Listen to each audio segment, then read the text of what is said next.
Donc bonjour à tous et bienvenue sur la chaîne Le Projo Bleu. Donc je vais faire la critique de Scream 6 que j'ai pu voir en avant-première mardi soir.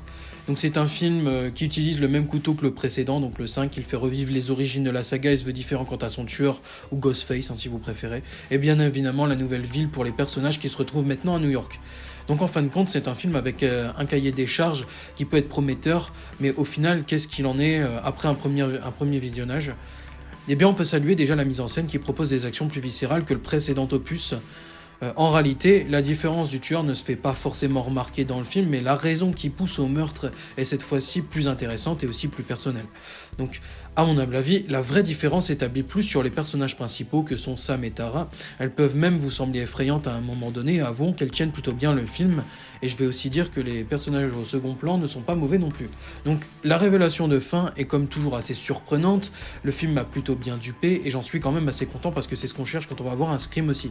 Donc, si je salue la mise en scène du métrage en règle générale, je vais quand même me rétracter vers la fin, pas à la toute fin, mais lors de la révélation, car le personnage macabre se justifie trop à mon goût et parce que les plans ainsi que le montage ne semblent pas vraiment aller ensemble dans cette séquence. Donc c'est assez dommage car cela se remarque justement parce que le reste du film est plutôt bien mis en scène.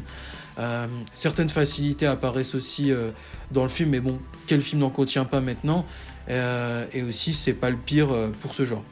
Donc certaines séquences proposent une esthétique très intéressante qui permet de tenir le spectateur en haleine.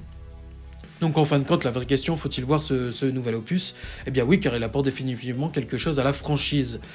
Elle se voit plaire par son côté méta déjà très assumé depuis un moment dans Scream, mais qui est aussi contredit dans celui-ci et qui demande aussi de tourner la page. Donc c'est assez intéressant, il y a un tournant quand même.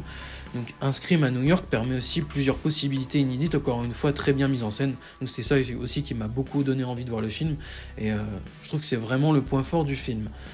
Donc il marque une différence dans son tournant pour la suite, pour le ou les prochains opus. Voilà.